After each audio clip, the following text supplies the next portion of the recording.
जय बाबा। And inanimate forms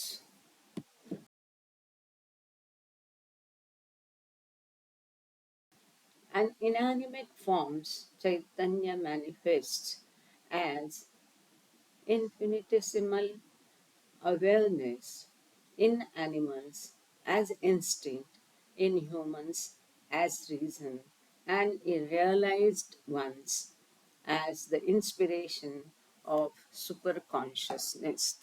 light को ऐसा करके शायद पढ़ सकते, क्या देखती हूँ या तो यहाँ पर उन्होंने कहा जो जड़ वस्तु है उसमें जब चैतन्य प्रकट होता है तब ये जो अनंत जागरूकता है वो उसमें आ जाती है। यही चैतन्य जागरूकता जब पशुओं में आती है तो वो सहज प्रवृत्ति के रूप में आती है और मनुष्य में तार्किकता हो जाती है। और जो साधक है प्रगत आत्मा है, यहाँ पर रियलाइज शब्द यूज किया है, पर वो एडिटर्स का है इसलिए मैं इस शब्द से सहमत नहीं हूँ, क्योंकि जैसा हमने क्रिएशन एंड कॉजेस में बाबा का स्वयं का पढ़ा है, इंस्पिरेशन मतलब प्रोत्साहन, स्फूर्ति, प्रेरणा। अगर इतना ही हम अर्थ लेते हैं तो ये आध्यात्मिक प्रवास के पहले भी प्राप्त होती है। जैसे आप कोई भजन में गए, किसी ने बहुत सुंदर गाना गाया, आप मेहराबाद गए, आप किसी जुलूस में गए, आप कोई भक्तिपूर्ण भजन सुना, तो इसमें जो एक एकदम आदमी एक अलग माहौल बन के जो प्रेरणा से भरपूर हो जाता है, उत्साह और स्फूर्ति से पूरा हो जाता है। ये जो इंस्पिरेशन है, बाबा कहते हैं कि आध्यात्मिक प्रगति के लिए इसका होना बहुत जरूरी है। इससे इग्नाइट हो करके अगर उसको बरकरार रखे, उसको और बढ़ाया, और ये जो छोटी चिंगारी जो है ईश्वर की तरफ जाने के लिए, उसे प्राप्त करने के लिए एक अलग माहौल होता है। तो इसको बूझने, एक छोटी चिंगारी होती है बाबा कहते हैं, लेकिन इसको कभी बूझने नहीं देना है। और इसीलिए बाबा कहते हैं कि बचपन में ही यदि बच्चों को आध्यात्मिकता बताई जाए और बचपन में अगर ये चिंगारी उनमें सुलगती है और इसको आगे वो बढ़ा के बरकरार रख के बढ़ाते हैं तो उनका आध्यात्मिक लाभ बहुत होता है। इसे कभी पूछने नहीं देना। यहाँ तक कि बाबा कहते हैं कि किसी कोई कोई आत्मा उसी जन्म में इस इंस्पिरेशन के कारण ईश्वर साक्षात्कार भी प्राप्त कर लेता है।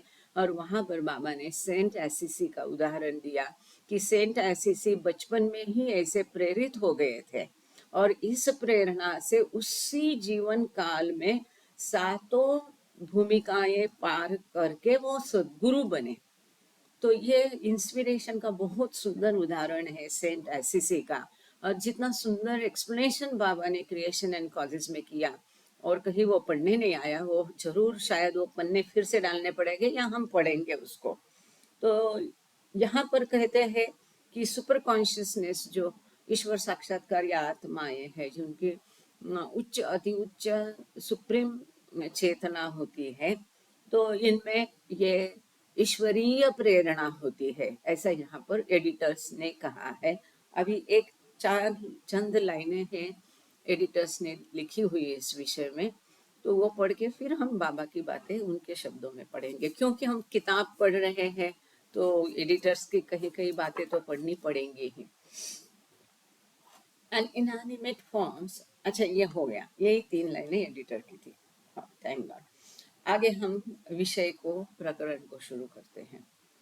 बाबा कहते हैं, in the forms of inanimate things the Chaitanya is most finite और almost nil, and so the infinite intelligence in stone form is in the most finite mind state. तो बाबा कहते हैं जड़ वस्तु के रूपों में चैतन्य जो होता है ये ना ही के बराबर होता है, अत्यंत सूक्ष्म होता है। इसी कारण अनंत बुद्धि जब पाषाण के रूप में होती है तो उसका मन जो है अत्यंत सूक्ष्म मन होता है, फाइनाइट होता है, मोस्ट फाइनाइट। यहाँ पर शब्द है मोस्ट फाइनाइट माइंड स्टेट। तो उसके मन की अवस्था अत्यंत सूक्ष्माति सूक्ष्म होती है, मतलब पत्थर को करीब करीब मन होता ही नहीं है, almost nil. In vegetable form the Chaitanya is manifested to a very low degree और in it is beginning aspect. तो ये वनस्पति रूप में वास्तव में मनोदेह, बाबा ने गॉड स्पीक्स में जैसा कहा है, धीरे धीरे शुरू होता है प्रगत होना, विकसित होना। वनस्पति रूप तक मनोदेह विकसित नहीं होता है, पिक्चर में आता नहीं है, लेकिन वनस्पति के रूप में जब आत्मा का प्रवास होता है तब यहाँ अत्यंत कम मात्रा में ये जो पहलू है चेतना का विकसित होना मन के द्वारा या मन प्रगट होना, यहाँ पर धीरे धीरे शुरू होता है, इसकी शुरुआत होती है। द एनिमल फॉर्म जनावरोना आकारमा the Chaitanya is more developed and advanced and the infinite intelligence in the animal form is accordingly in the less finite mind state। तो पशु के रूप में, तो यहाँ पर बाबा ने गुजराती सेंटेंस या शब्द उपयोग में किए, जनावरनो आकारमा। तो पशु के रूप में चेतना और अधिक विकसित होती है, प्रगत होती है, और इसके कारण पशु के रूप में इन्फिनिट इंटेलिजेंस अर्थात अनंत बुद्धि, उस हिसाब से उसका जो मन की अवस्था है वो और अधिक प्रगत होती है, कम मर्यादित होती है, लेस फाइनाइट होती है, मतलब अधिक प्रगत होती है।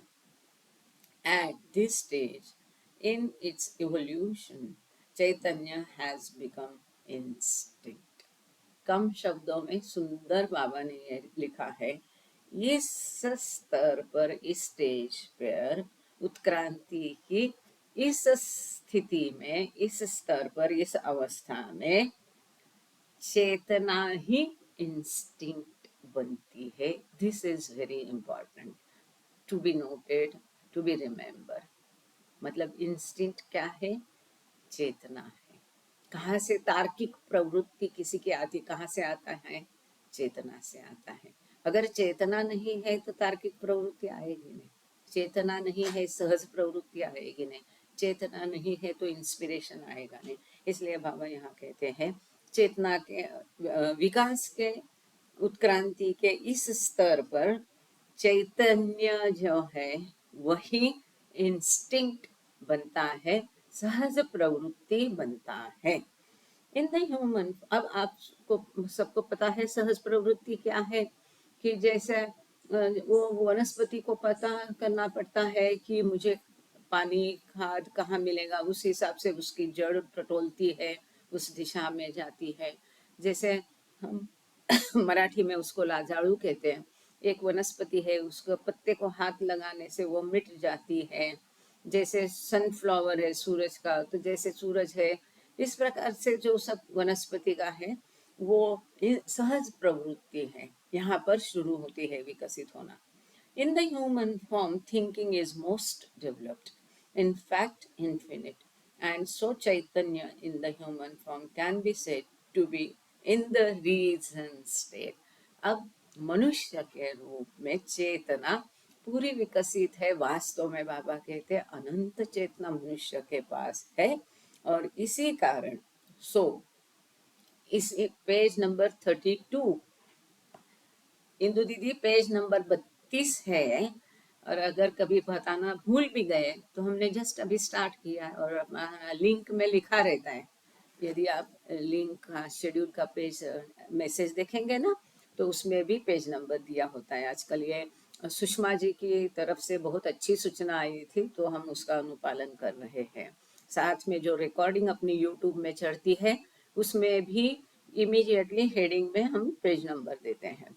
तो मनुष्य के रूप में चेतना पूरी विकसित होने के कारण मनुष्य के रूप में ये चेतना ही तार्किक अवस्था में, रीजनिंग स्टेट में अवस्था में होती है। क्या करना है, क्यों करना है कि नहीं करना, इसका क्या अर्थ है, ये इन शॉर्ट दूसरी भाषा में बुद्धि लड़ाना, दिमाग लड़ाना बुद्धि यहाँ पर मनुष्य के रूप में ही बुद्धि पहले पिक्चर में आती है। But here, though Chaitanya is most developed because of sanskaras, it is made use of falsely for experiencing the universe or the imagination instead of for experiencing itself. पर यहाँ पर दुर्भाग्य से बाबा ने उसको शब्द उपयोग किया है ट्रेजिडी। तो बाबा कहते हैं यहाँ ये दुर्भाग्य से क्या होता है, चेतना भले ही पूरी विकसित हुई होती है, फिर भी अपने संस्कारों के कारण स्वयं को जानने के बदले, अपने मूल स्वयं का अनुभव लेने के बदले, अपनी निर्मित माया का, कल्पना का, इस विश्व का अनुभव मनुष्य लेता है। और इसलिए उसमें लिखा है कि फॉल्स एक्सपीरियंस, ये गलत का अनुभव लेता है। गलत का अनुभव, फॉल्सली एक्सपीरियंस मीन्स क्या, कि यही विश्व को ये सत्य समझ के उसका अनुभव लेता है। Its false use is thus the cause of Chaitanya's becoming reason in human form. कितना सुंदर दिया है देखो। अगर इर्द गिर्द के चार प्रास्ताविक के सेंटेंस आपको रिपीटेशन लगता है तो भी उसको ध्यान से सुनना, क्योंकि वो रिपीटेशन में एक नया पहलू होता है, नए एंगल से इस विषय उसी विषय को बाबा फिर से प्रस्तुत करते हैं। और इसमें से एक नया महत्वपूर्ण मुद्दा एक ही 4-5 शब्दों में या छोटे सेंटेंस में होगा। इस प्रकार से यहाँ बाबा ने दिया है। मैं इसको फिर से आप सबके ध्यान के लिए फिर से पढ़ती हूँ।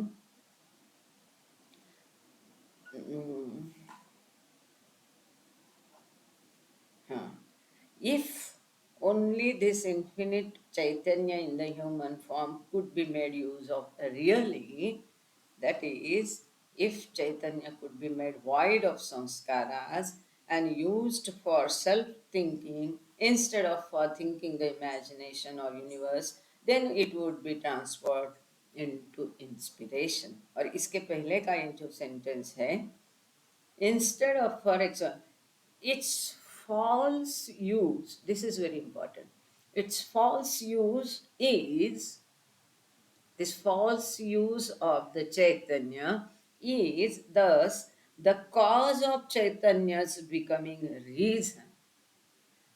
In human form, मनुष्य के रूप में चेतना अर्थवा चैतन्य तार्किकता किंवा रीजनिंग या तो बुद्धि क्यों बनती है, क्योंकि संस्कारों के कारण, क्योंकि उसके चेतना का गलत उपयोग करने के कारण। गलत उपयोग इन द सेंस कि इस सृष्टि का, विश्व का, कल्पना का अनुभव करने के लिए उस चेतना का उपयोग किया जाता है, ना ही स्वयं को अनुभव करने के लिए।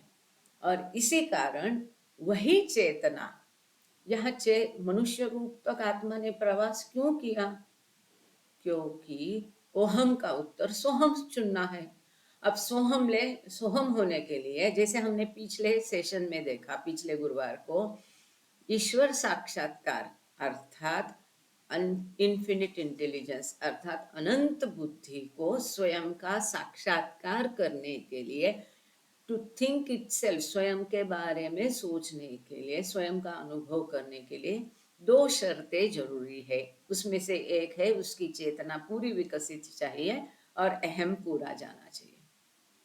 लेकिन मनुष्य के रूप में चेतना विकसित पूरी होने के बावजूद वो अपने मूल अहम को, मूल स्वयं को अनुभव नहीं करता है, और उसकी चेतना उसके गलत उपयोग मतलब इस सृष्टि में वो माया मोह में उलझ जाती है। इस गलत उपयोग के कारण वो चेतना जो कोहम का उत्तर सोहम के लिए मिली है, वो चेतना अब यहाँ बुद्धि बनती है, तार्किकता बनती है, रीजनिंग बनती है।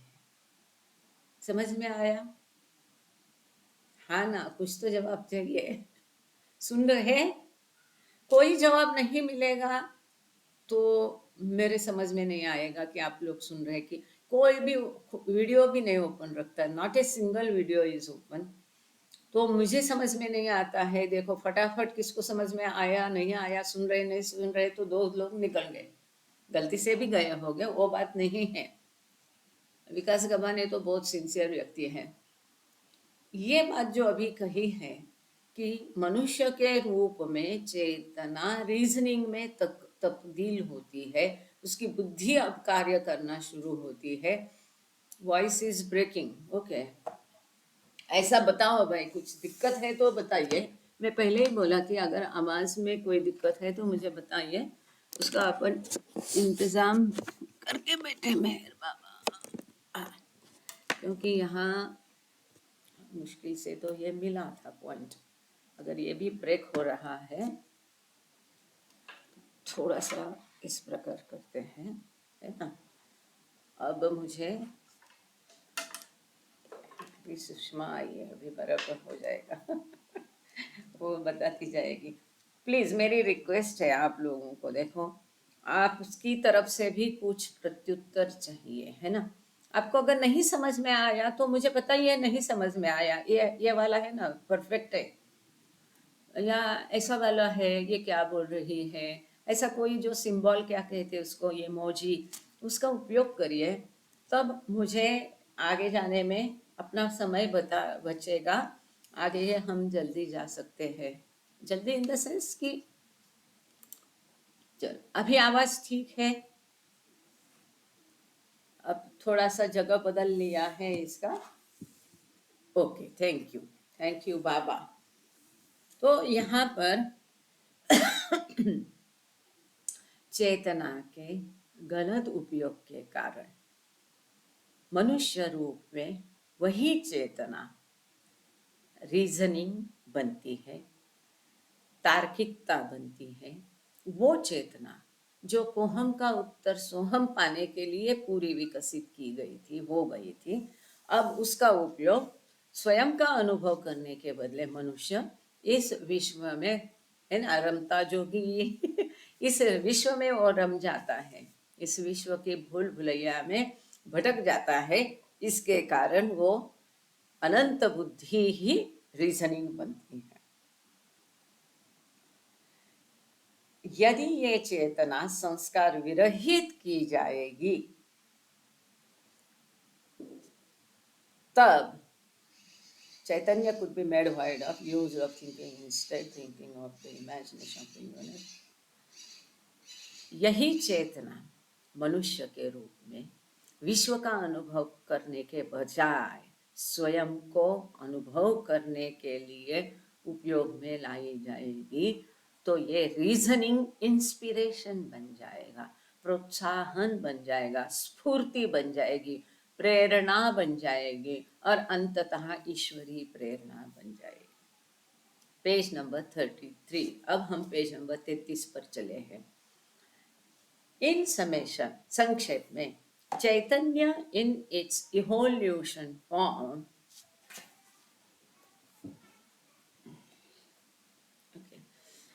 in summation, Chaitanya in its evolution in its evolution from the infinitesimal to the inspiration state manifests thus. तो अब संक्षेप में बाबा यहाँ बता रहे हैं कि संक्षेप में उत्क्रांति की स्थिति में चेतना अमर्याद जागरूकता से लेकर ईश्वरीय प्रेरणा तक कैसे परावर्तित होती है, प्रकट होती है, इसका नीचे शॉर्ट में एक चार्ट जैसा संक्षेप में दिया है। अगर घर पर होते तो इसको स्लाइड बना के प्रेजेंटेशन कर सकते थे, पर आज ये संभव नहीं, उसके लिए माफी चाहती हूँ। फॉल्स फाइनाइट चैतन्य इन सच इनएनिमेट ऑब्जेक्ट्स, जड़ वस्तु as stone, is equal to almost no thinking, is equal to a level very near to unconsciousness, is equal to the age of unconsciousness. तो अत्यंत मर्यादित फॉल्स चैतन्य, अब चैतन्य कभी false हो नहीं सकता है, लेकिन जिसका उपयोग फॉल्स थिंकिंग से होता है, असत्य का अनुभव के लिए होता है, इसीलिए बाबा ने यहाँ ये टर्मिनोलॉजी उपयोग की है कि फॉल्स चैतन्य। ये बाबा ने की है कि ये पिछले पेज में तो हमने देखा ओरिजिनल में फॉल्स चैतन्य नहीं था, इस पेज को देखना रह गया, शायद उनको कोई शब्द नहीं मिला तो ये डाल दिया होगा। एनीवे, तो इस प्रकार से जो जड़ वस्तु में चैतन्य होता है, जैसे कि पाषाण, यहाँ पर करीब करीब कोई सोच विचार थिंकिंग होता ही नहीं। इसका अर्थ यहाँ पर करीब करीब अनकॉन्शियस अचेतन की स्थिति होती है। इसका अर्थ है द एज ऑफ अनकॉन्शियसनेस, क्योंकि बियॉन्ड गॉड स्टेट से ईश्वर का प्रगटीकरण हो गया, इसलिए उसके दहलीज पर यह है कॉन्शियसनेस और अनकॉन्शियस, चेतन और अचेतन की दहलीज पर यह पाषाण रूप है। जैसा हम देखते हैं आध्यात्मिक पद पर जो 7 भूमिका है, इसमें पहली भूमिका जो है सूक्ष्म और स्थूल जगत की दहलीज है, चौथी भूमिका जो है सूक्ष्म और मनोजगत की दहलीज पर है। उसी प्रकार से दहलीज का कितना इम्पोर्टेंस है, हम लोगों ने टिफिन लेक्चर में इसको देखा है। बाबा ने कहा कि दहलीज ये सदगुरु का स्थान है। अब उसकी डिटेल में चर्चा हम यहाँ करेंगे नहीं, आप लोगों ने उसको पढ़ा है, सुना है। तो यहाँ बाबा कहते हैं अचेतन और चेतन के अवस्था की दहलीज में पाषाण रूप होता है। इसके पश्चात इस चेतना का प्रवास कैसा होता है, चेतना के प्रगटीकरण का प्रवास हम देख रहे हैं। पिछले लेक्चर में हमने क्या देखा, चेतना का विकास अर्थात उत्क्रांति के रूपों के द्वारा ये देखा। अब इसी चेतना का प्रगटीकरण, मतलब कई लोगों को प्रश्न पड़ता है शुरू में जब वर्ड स्पीक्स पढ़ते, तो व्हाट इज कॉन्शियसनेस, चेतना क्या है, कैसी होती है, कैसी दिखती है। तो इसका उत्तर बाबा यहाँ लेमैन्स लैंग्वेज में दे रहे हैं कि वो चेतना कैसी दिखती है, उसका रूप कैसा होता है, उसका आकार कैसा होता है, किस रूप में वो प्रकट होती है कि नहीं। ये पढ़ने के बाद आपको वर्ड स्पीक्स पढ़ना, कॉन्शियसनेस समझना अधिक उपयुक्त होगा, ऐसा मुझे लगता है। ठीक है, तो यही कॉन्शियसनेस आगे जाके फॉल्स फाइनाइट चैतन्य इनविजिटेबल फॉर्म, अब पाषाण रूप से दहलीज पार करके ये वनस्पति रूप में, यहाँ बाबा ने शॉर्ट में 3-4 रूप लिए हैं जो आइकॉनिक है, जो उस एक अवस्था को पार करके दूसरी अवस्था में जाते हैं, है ना। तो यहाँ पर अब पाषाण से आगे की महत्वपूर्ण जो स्थित्यंतर है उत्क्रांति की श्रृंखला में, वो आगे का रूप है वनस्पति। इसलिए वनस्पति द फाइनाइट चैतन्य इन vegetable form is equal to a state below instinct, that is neither instinct nor reason but is between unconsciousness and subconsciousness। तो आगे बाबा कह रहे हैं ये जो असत्य सीमित चैतन्य जो वनस्पति रूप में है, ये सहज प्रवृत्ति के नीचे की अवस्था है। यहाँ वनस्पति रूप में ये धीरे से मनोदेह विकसित होना शुरू हो गया है। चेतना अब इंस्टिंक्ट बनी नहीं, पर इंस्टिंक्ट की दहलीज पर है। तो यहाँ पर ये थोड़ा इंस्टिंक्ट से नीचे है, परंतु ये ना ही यहाँ इंस्टिंक्ट मतलब सहज प्रवृत्ति है, क्योंकि अगर उसके ऊपर आप कोई घाव डाल के उस पेड़ को तोड़ दो, वो पेड़ अपनी रक्षा कर सकता है? नहीं कर सकता है। वही अगर बाघ है, बिल्ली है, कुत्ता है, उसको मारने आप दौड़ो तो इसकी सहज प्रवृत्ति इंस्टिंक्ट के कारण ये कुत्ता बिल्ली बाघ भाग जाएगा या आप कर प्रतिहल्ला करेगा, है ना। ये अभी वनस्पति में इंस्टिंक्ट पूरी तरह से विकसित नहीं है। तो सहज प्रवृत्ति या इंस्टिंक्ट के थोड़े नीचे की अवस्था है, ना ही ये तार्किकता है जो मनुष्य के रूप में होती है, रीजनिंग, क्योंकि यहाँ अभी बुद्धि आई नहीं है पिक्चर में, but is between unconscious and subconsciousness. परंतु अब वनस्पति के रूप में इन्फिनिट इंटेलिजेंस, अनंत बुद्धि जो या आत्मा जो है, अब ये अचेतन भी नहीं है और कुछ चेतन है, तो उसकी अवस्था जो है ये दोनों के बीच में है, अचेतनता और सबकॉन्शियसनेस, मतलब पूरा चेतन नहीं पर अचेतन भी नहीं है। इसके बाद में ये चेतना का प्रगटीकरण कैसे होता है?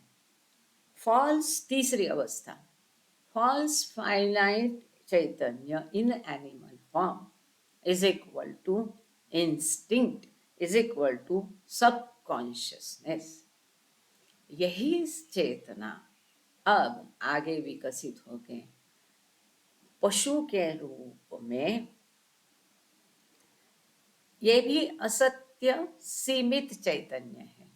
पशु के रूप में भी चेतना अभी पूरी तरह से विकसित हुई नहीं, इसलिए फाइनाइट कहा है, सीमित है। फॉल्स इसलिए कहा कि अभी भी वो माया की नगरी में है, इसलिए ये क्या है, इज इक्वल टू इंस्टिंक्ट, मतलब पशु के रूप में ये जो इंस्टिंक्ट पूरा विकसित है, पूरा डेवलप है, सहज प्रवृत्ति जो है ये पशु के रूप में पूरी तरह से विकसित है। वो अपना भक्ष्य खुद ढूंढ सकता है, खुद प्राप्त कर सकता है, अपनी रक्षा के लिए वो सोच कर अपनी रक्षा कर सकता है या प्रति हल्ला कर सकता है। इसलिए ये सहज प्रवृत्ति पशु के रूप में पूरी विकसित है, इज इक्वल टू सबकॉन्शियसनेस, मतलब अब ये अर्धचेतन अवस्था है।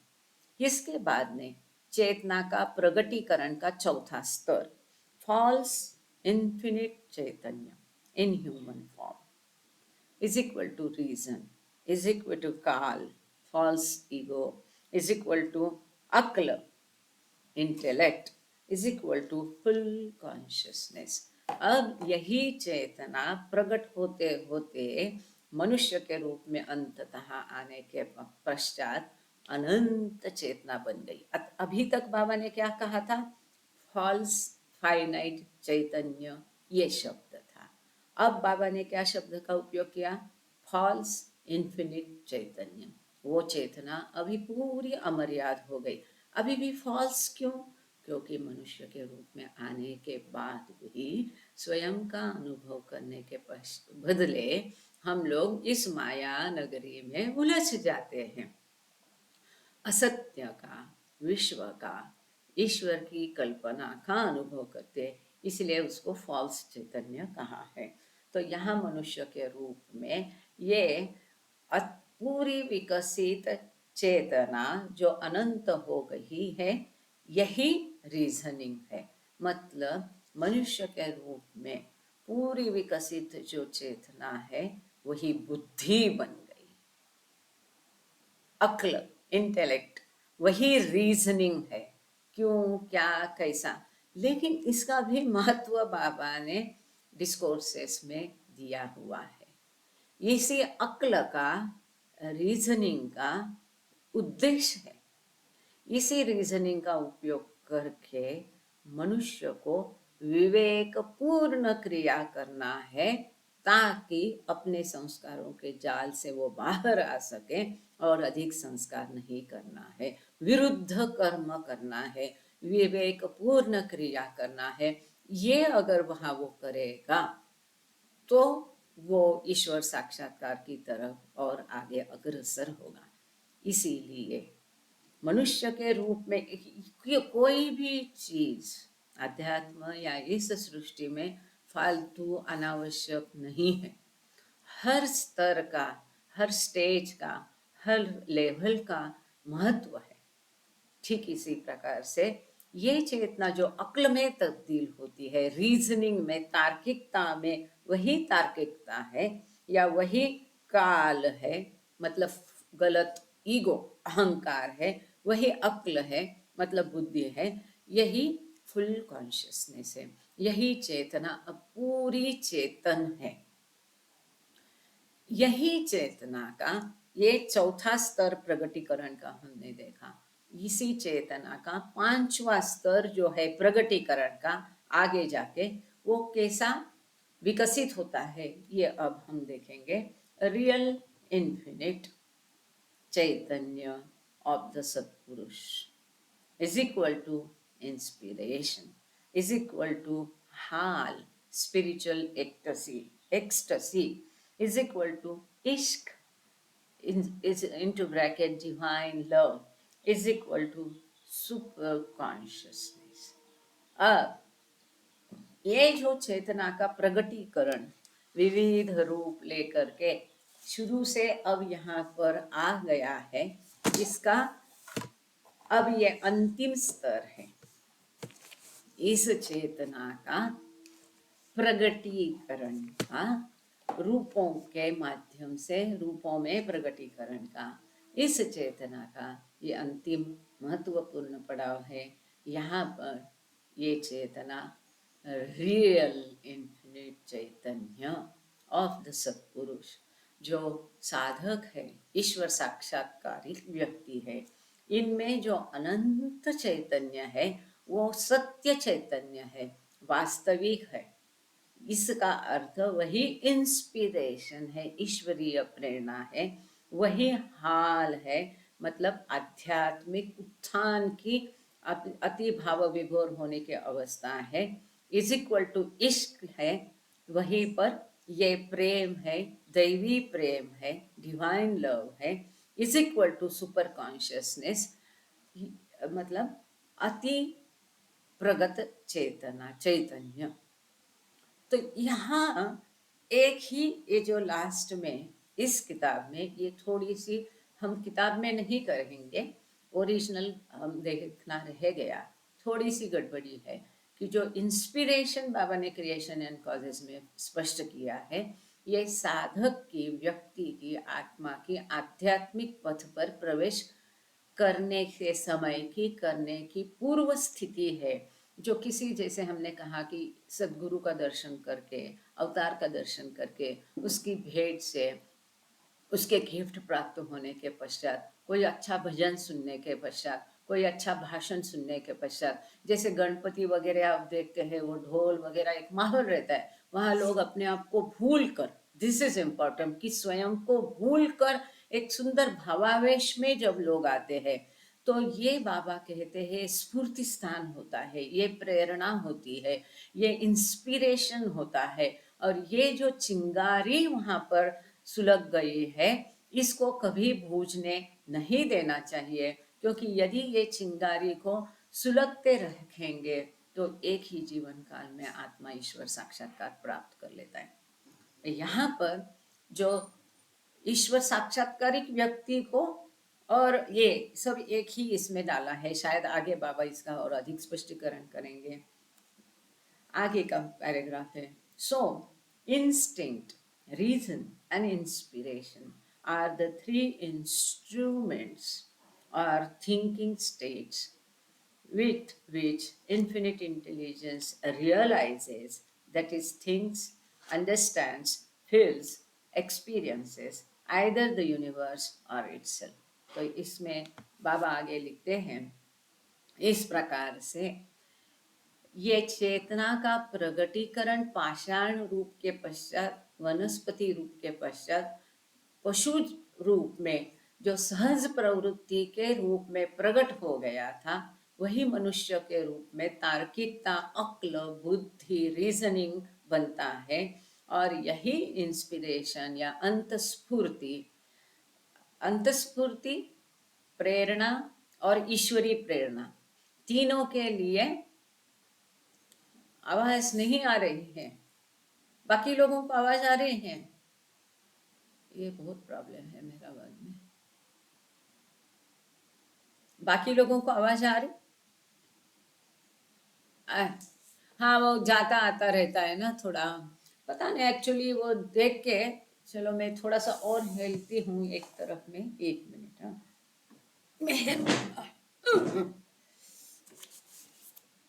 क्या होता है ना, कोई अगल बगल से आता जाता है यहाँ पर।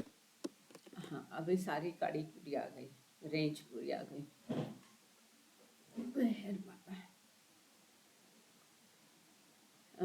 ये क्या है, मैं एमपीआर में बैठ के कर रही हूँ, तो यहाँ कोई अपना मोबाइल चालू करके अगल बगल में जाता है तो वो वेव कट हो जाती है। तो जब तक सारे लोग समाधि पर नहीं जाए, थोड़ा हमको दुविधा रहेगी, उसके बाद में शायद सेटल होगा। अब आवाज ठीक आ रही? थोड़ा हिल गई मैं। Okay, thank you. पर अब नहीं आएगी तो बताते जाना, हाँ, तो क्योंकि इतना महत्वपूर्ण चैप्टर है ये, और इसकी ज़्यादा चर्चा गॉड स्पीक्स में तो है ही नहीं है, बहुत कम किताबों में इसकी चर्चा है, केवल क्रिएशन एंड कॉजेज में इसको पढ़ा है, और बाद में बीन्स में शायद थोड़ा सा इसका उल्लेख आया है। तो आगे चलते हैं। तो बाबा कहते हैं इस प्रकार से चेतना का प्रगटीकरण जो सहज प्रवृत्ति तार्किकता से लेके अंतस्फूर्ति ईश्वरी प्रेरणा तक आता है, ये तीनों जो है इंस्ट्रूमेंट्स हैं, साधन है। किसके साधन है? चेतना के साधन है, थिंकिंग के, मन के साधन है, जिसके जिससे इन साधनों के द्वारा अनंत बुद्धि जो है या तो इस विश्व का अनुभव करती है या तो स्वयं का अनुभव करती है। Through instinct and reason, it realizes things, the universe, imagination, and through inspiration realizes itself. तो यहाँ पर ये दो विभाग कर दिए हैं, उपमानवीय, मानवीय, और जो है साधक या ईश्वर साक्षात्कारी। ये ईश्वर साक्षात्कारी और साधक दोनों को एक ही वर्ग में यहाँ डाला है। तो जो इंस्टिंक्ट है, सहज प्रवृत्ति है या रीजनिंग है, तार्किकता है, इसके द्वारा यह अनंत बुद्धि इन विविध रूपों के द्वारा या तो विश्व का अनुभव करती है या इंस्पिरेशन के द्वारा, ईश्वरीय प्रेरणा के द्वारा वो स्वयं का अनुभव करती है। मतलब ईश्वर साक्षात्कार का, मैं ही ईश्वर हूँ, इसका अनुभव करती है। 10 और उसके पहले क्या अनुभव करती है? मैं ईश्वर नहीं कहती है, मैं यह देह है, मतलब विश्व का अनुभव करती है। और इंस्पिरेशन का साथ विश्व का नहीं, ईश्वर का, विश्व ईश्वर, देखो कैसा है, अनुभव करती है। Thus, instinct belongs to animals, reason to human beings, and inspiration to सत्पुरुषस। इस प्रकार से इस चेतना का जो ये प्रगटीकरण हो गया इन स्थितियों के द्वारा, सहज प्रवृत्ति, तार्किकता और अंत प्रेरणा और ईश्वरीय प्रेरणा, इनके द्वारा ये पशु, मनुष्य और सत्पुरुष जो है, इनको ये प्राप्त हुआ, इनके मालिकाना ये, दिस बिलोंग्स टू देम। सहज प्रवृत्ति पशु की, ये पशु को मिल गई है। रीजनिंग, तार्किकता मनुष्य को, अक्ल मनुष्य को मिल गई है। और ईश्वरीय प्रेरणा, ईश्वर साक्षात्कारी अर्थात सत्पुरुष शब्द यहाँ रखा है, सत्पुरुष को मिली है।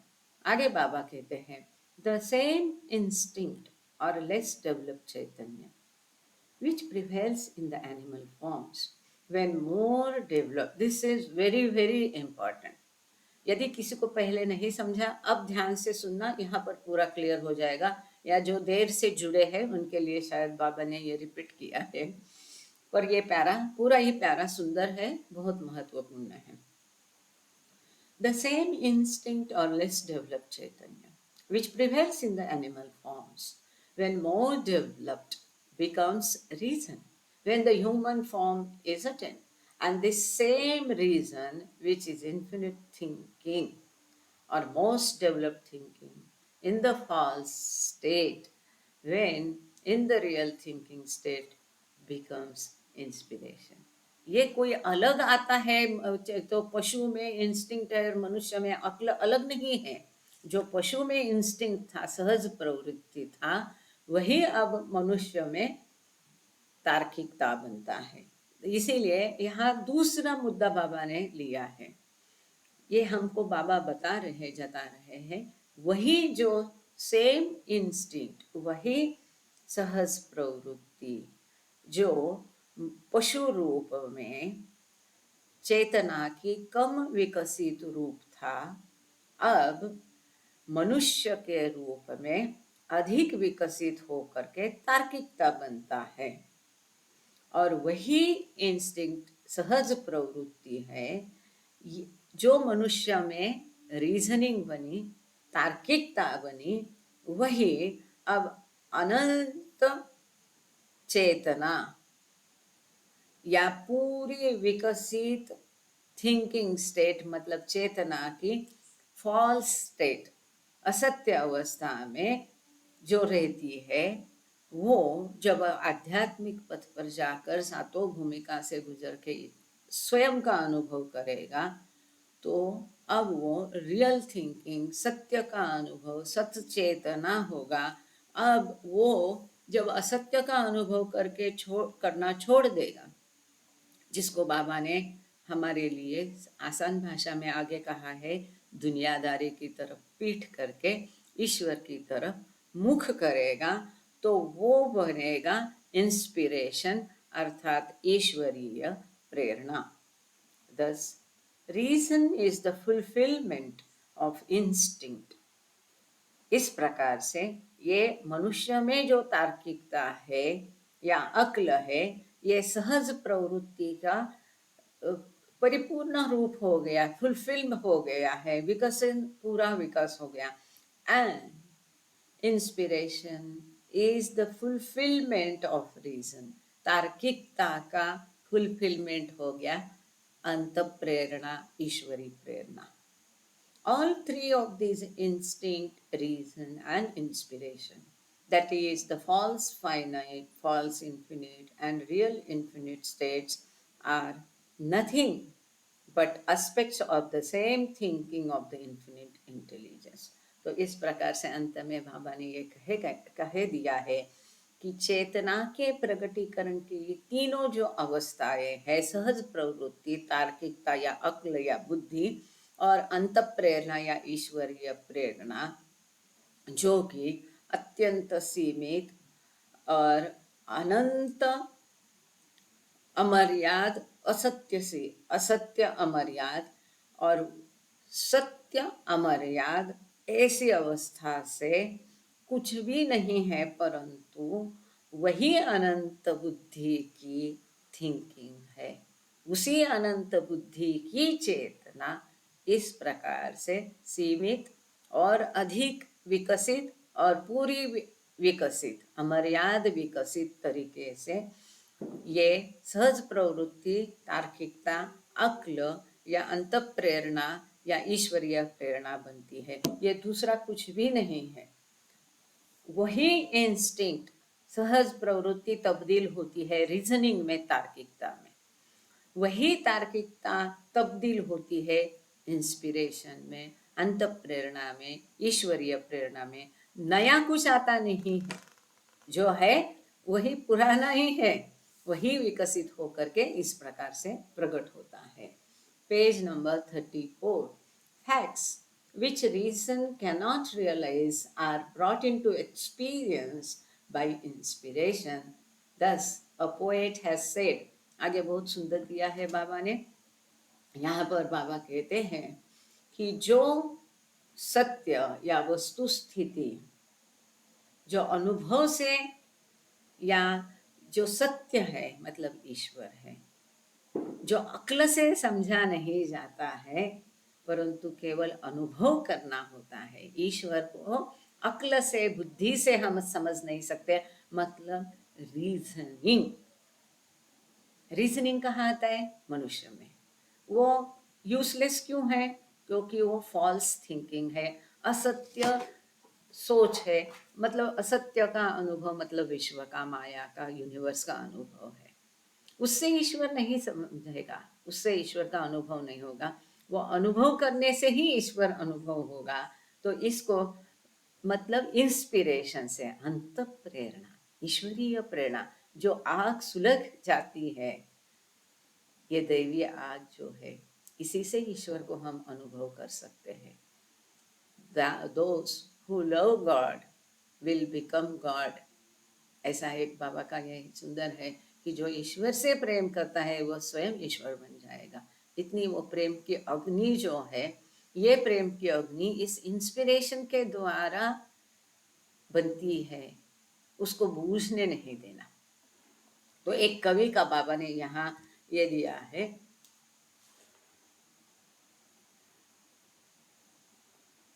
काल राम बुझारू मर्द ए हाल शो, पिश ए मर्द ए कामिली कमाल शो, leave the false and become the man of reality. सब झूठ का माया को छोड़ दो और सत्य का मनुष्य बनो, सत्य बनो अर्थात ईश्वर बनो। Crush yourself and become dust under the feet of the perfect one. अपने आप को मिट्टी में मिला दो, मैं का नाश करो। जैसा हमने पिछले बार देखा था कि be in the human form with the human conscious but be like a stone. Be a stone नहीं बोल रहे, be like a stone। जैसे पाषाण में कोई अहम नहीं है, उसी चीज को यहाँ दोहराया गया है कि अपने आप को स्वयं का नाश करो। स्वयं का नाश करना मतलब मरना नहीं, ये सबको पता है, अपनी खुद ही मिटा दो। इस प्रकार से अपने जो परफेक्ट वन है, सद्गुरु है, इस सद्गुरु के पैर की धूल आप बनो। One can become this dust only through love and not through reason, for as Hafiz says, तो ऐसे सद्गुरु के पैर की धूल कोई अक्ल से, तर्क से, सहज प्रवृत्ति से नहीं बन सकता है, केवल प्रेरणा, अंत प्रेरणा से, ईश्वरीय प्रेरणा से कोई सद्गुरु की पैर की धूल बनता है। इसलिए हाफिज की पंक्तियाँ, जैसे कि हाफिज बाबा को बहुत पसंद था, तो हाफिज की पंक्ति अब बाबा ने यहाँ उद्धृत की है, जनाब इश्क रा दगा बासी पराथर अज अक्ल अस्त। मैं इतना परफेक्ट प्रोनाउंसिएशन नहीं कर सकती हूँ, ये पर्शियन भाषा है, थोड़ा बहुत जो समझ में आता है ना, तो ये बहुत मुश्किल होता है प्रोनाउंसिएशन। द वॉइस का जो लेखक है फरशीद नमीरानियन, उसने थोड़ा बहुत सिखाया। तो इसका अर्थ है, the threshold of love is much higher than the intellect. प्रेम का जो दहलीज है ये बुद्धि से बहुत उच्च है, यहाँ बुद्धि का कोई काम नहीं है। ईश्वर साक्षात्कार, ईश्वर का कार्य, इसमें बुद्धि का कोई कार्य नहीं है। ये इसलिए हमको पढ़ना है कि हमें ये रास्ता दिखाएगा, फिर उस रास्ते से हमें चलना है। लेकिन ये हमारा गंतव्य स्थान नहीं, गंतव्य स्थान और है। और प्रेम से ही केवल ईश्वर को हम प्राप्त कर सकते, बुद्धि से नहीं। इसलिए ये प्रेम की दहलीज जो है बुद्धि से बहुत उच्च है। यहाँ पर ये अमर्याद जागरूकता, सहज प्रवृत्ति, तार्किकता और अंत प्रेरणा या ईश्वरीय प्रेरणा, ये छोटा सा चैप्टर यहाँ पूरा हुआ। लेकिन इसको हम क्रिएशन एंड कॉजेस से जरूर करेंगे। कई बाबा ने उदाहरण दिए हैं वहाँ पर और बहुत सुंदर तरीके से एक्सप्लेन किया है। तो अभी हम इस किताब में अगला जो चैप्टर है, realising the imagination through forms of the subtle and gross. तो हमारा जो ये रूप है, इस रूप के स्थूल और सूक्ष्म शरीरों के द्वारा इस विश्व का, ये विश्व मतलब ईश्वर की कल्पना है, इस कल्पना का हम अनुभव किस प्रकार करते हैं, ये बाबा ने इसमें दिया है। यदि जो हमारा पहला छोटा चैप्टर था इसमें कोई डाउट्स है तो हैंड रेज करिए, अपन उसके लिए चर्चा करेंगे। Otherwise immediately will move to the next important chapter, जो कि जिससे आप ज़्यादातर परिचित है, क्योंकि गॉड स्पीक्स में यह आता रहता है। कोई हैंड रेज नहीं है तो हम आगे चलते हैं। रियलाइजिंग, तो ये जो कल्पना है ईश्वर की, इसको स्थूल और सूक्ष्म रूपों के द्वारा हम किस प्रकार अनुभव करते हैं। अब ये शुरू का एडिटोरियल पोर्शन को एक बार हम पढ़ के फिर बाबा का जो लिखा है उसको पढ़ेंगे। आप आवाज आने में ही धन्यता मानना, क्योंकि मुझे थोड़ा सा आँख का भी ये है यहाँ दिखने में, और ये पेजेस बहुत चिकने हैं तो ये शाइन होते तो दिखते नहीं है, तो मुझे थोड़ा सा ऐसा करके देखना पड़ता है। बस आवाज आ रही है तो मेन सब हो गया। As it evolves from the least perfect and least developed to the most perfect and most developed, Chaitanya realizes the universe at first finitely in the human forms and then infinitely, I'm sorry, finitely in the subhuman forms and then infinitely in the human form. Throughout, what is being realized is the infinite imagination. जैसे कि हाँ प्रगत होते जाते उत्क्रांति, आगे आगे जाती है उत्क्रांति की श्रृंखला, वैसे वैसे अत्यंत कमी विकसित से और पूरी विकसित से ले चेतना बनती है।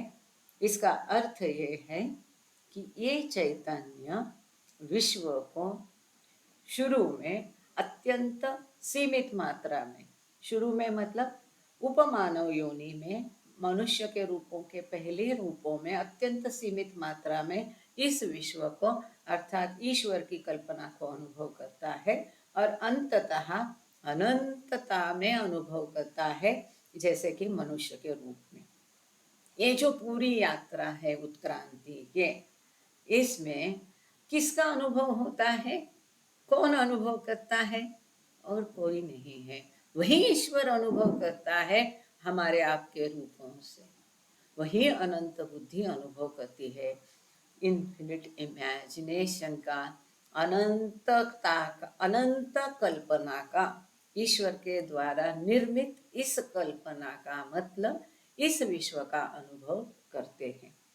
The infinite false mind realizes this infinite imagination as subtle and gross forms, and in this way, the fine universe manifests as the subtle and gross universes, which are its bodies. तो इस प्रकार से ये जो अनंत असत्य मन है, infinite false mind, असत्य क्यों? क्योंकि असत्य वो समझता है, अपने आप को समझता है, मैं शरीर हूँ, मैं मनुष्य हूँ, ये सृष्टि को सही समझता है, इसलिए असत्य मन। इन्फिनिट क्यों? क्योंकि वो अमर्याद विकसित है, उसकी चेतना पूरी विकसित है, इसलिए ये असत्य मन जो अमर्याद है, ये अनंत कल्पना को अपने स्थूल और सूक्ष्म रूपों के द्वारा अनुभव करता है। And in this way, the fine universe manifests as the subtle and gross universes. इस प्रकार से अब फाइन का यहाँ अर्थ है मनो जगत, स्थूल और सूक्ष्म जगत का द्वारा यहाँ पर प्रकट होता है, विच आर इट्स बॉडीज, जो कि उसके शरीर है। ये महत्वपूर्ण सेंटेंस यहाँ पर है। The fine universe manifests as the subtle and gross universe. जैसे हमने देखा है पहले भी, इस स्थूल जगत का आधार प्राण जगत अर्थात सूक्ष्म जगत है, और सूक्ष्म जगत अर्थात प्राण जगत का आधार मनोजगत है। तो इस प्रकार से मनोजगत के द्वारा सूक्ष्म और स्थूल जगत की निर्मिति होती है। पहले विचार मन में आते हैं, वो बाद में सूक्ष्म शरीर के द्वारा कैसे प्रकट होते हैं, सूक्ष्म शरीर के उपयोग के द्वारा, और अंत में यही विचार स्थूल शरीर कैसे कार्यान्वित करता है। ये अलग भाषा में अलग तरीके से महत्वपूर्ण बात को बाबा ने आगे समझाया है। इसको इस तरह से गॉड स्पीक्स में स्पष्ट नहीं किया है। आगे चलते हैं। All of this is false thinking, परंतु हम कितना भी इस विश्व को अनुभव करें, ये गलत है, क्योंकि वो इमेजिनेशन है, कल्पना है। बट द इन्फिनिट, मानो अगर स्वप्न में आप हासिल करते हैं डॉक्टरेट की डिग्री, तो क्या आप सचमुच में पीएचडी बनते हैं? बनते हैं क्या? नहीं बनते हैं, क्योंकि आफ्टर ऑल वो स्वप्न है, ड्रीम है। इसी प्रकार से ये विश्व एक ड्रीम है। बट व्हेन, लेकिन इतना ही फर्क है कि मनोजगत के द्वारा ये विश्व सूक्ष्म और स्थूल जगत में प्रकट होता है, जहाँ की स्वप्न में केवल स्थूल इंद्रियों का उपयोग होता है, स्थूल, आई एम सॉरी, सूक्ष्म इंद्रियों का उपयोग होकर सूक्ष्म चेतना का उपयोग होता है। All of this is false thinking. But when the infinite intelligence realizes itself, it is thinking really in the real I state. परंतु अनंत बुद्धि अर्थात ईश्वर जब स्वयं का अनुभव लेती है, अर्थात वो आत्मा ईश्वर साक्षात्कार प्राप्त करता है, तब वो वास्तविक सतमय की अवस्था का अनुभव करता है।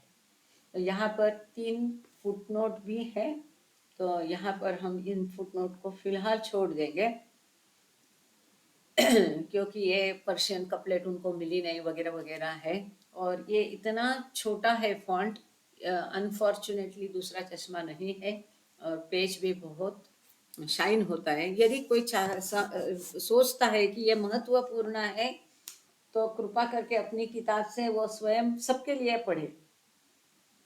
वजन रेफर्स फ्रॉम द नोटबुक, जाने दो, मुझे मेरे ख्याल से इतना महत्वपूर्ण नहीं है। फिर भी आपसे, आप में से कोई इसको पढ़ना चाहता है फुटनोट को, तो बताइए कृपा करके। ये आप सबका सेशन है, हाँ, ये अपनी फुल डेमोक्रेसी है।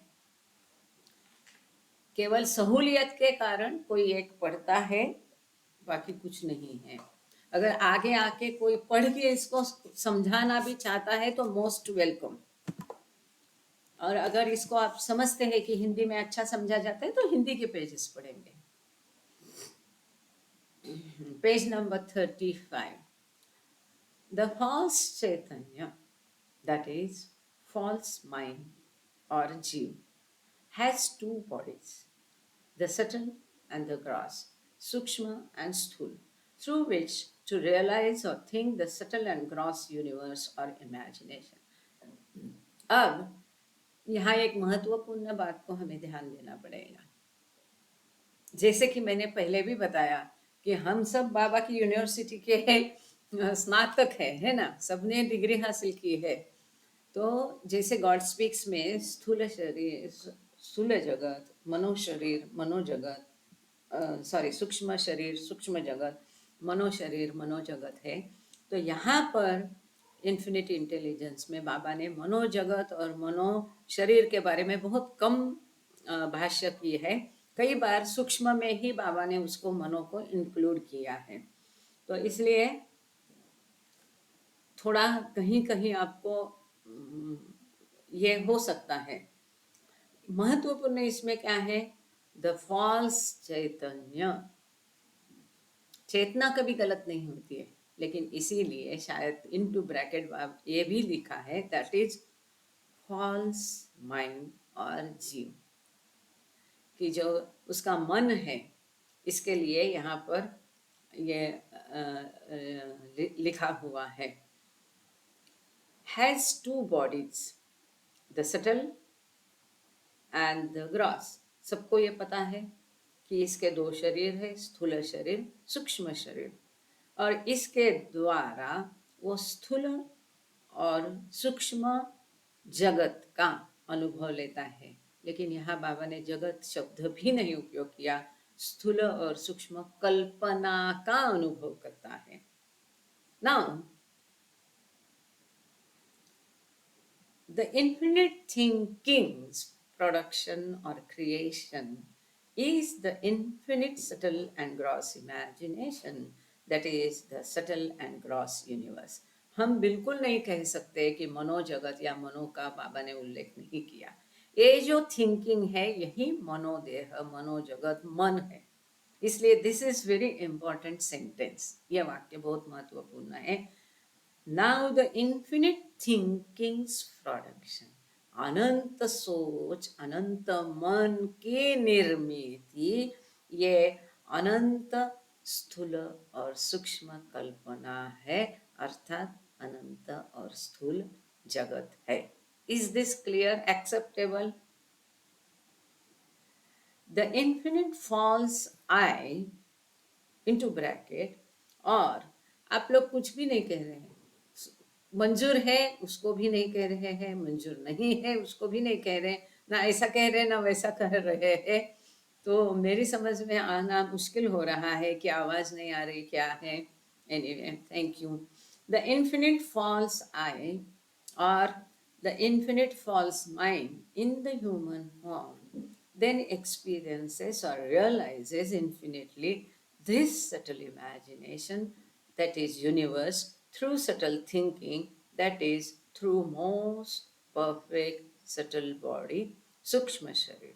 इस प्रकार से बाबा आगे कहते हैं, जो अनंत असत्यमय है, अपने असत्य अमर्याद मन के द्वारा मनुष्य के रूप में अनंततः इस सूक्ष्म जगत का सूक्ष्म इंद्रियों द्वारा, सूक्ष्म चेतना द्वारा, और जो कि पूरा, इसको बाद में लेते हैं, और इसे जो कि अनुभव करता है।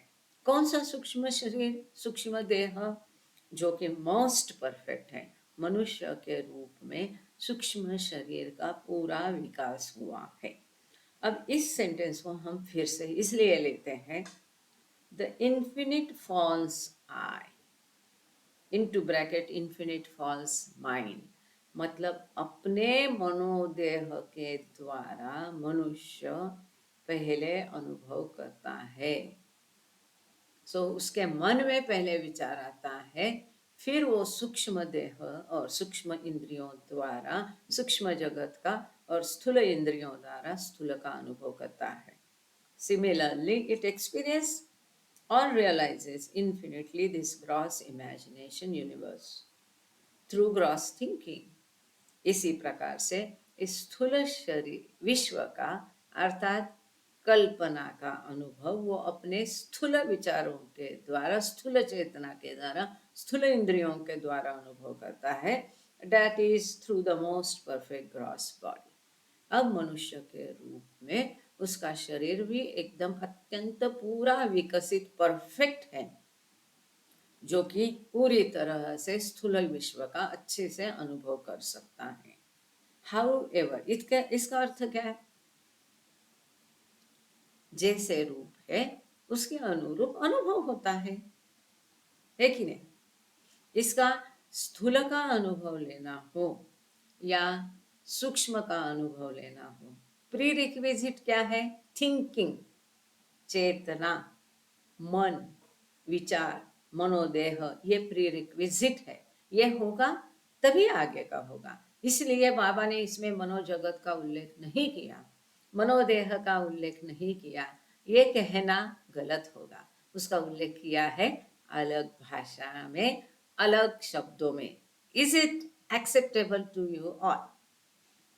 क्या इस चीज को आप सब स्वीकृत करते हैं?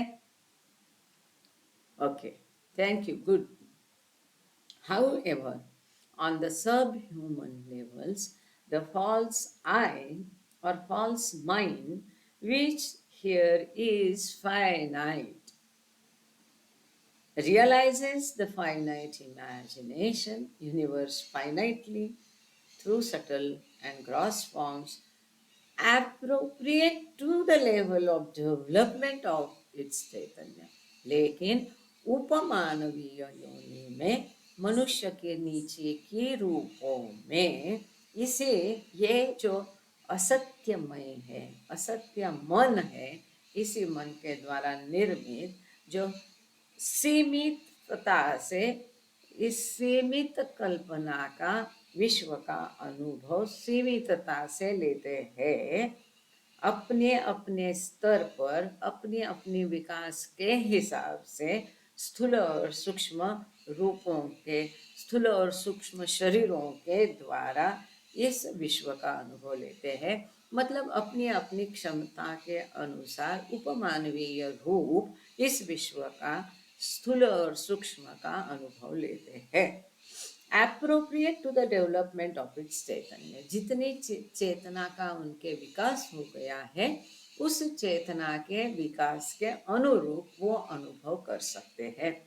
इन अदर वर्ड्स, दूसरी भाषा में, the finitude of the realisation of the finite imagination accords with the finitude of the false I. दूसरी भाषा में, ये अनुभव, रियलाइजेशन का सीमितता उसके अपने असत्यमय के सीमितता के ऊपर निर्भर है।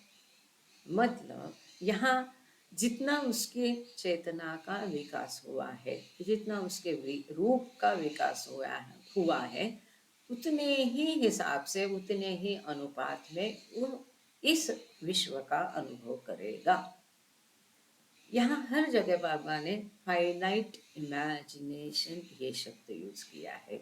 ये पॉइंट टू बी नोटेड। यहाँ कहीं भी बाबा ने इन्फिनिट इमेजिनेशन कहा नहीं है। वास्तव में ये विश्व ईश्वर की कल्पना है तो अमर्याद ही है, परंतु जब हम उपमानव योनि का यहाँ विचार करते हैं तो उसकी चेतना सीमित है, उसका रूप सीमित है, तो इसके कारण उसके लिए, थैंक यू, ये विश्व भी सीमित है, ये कल्पना भी सीमित है।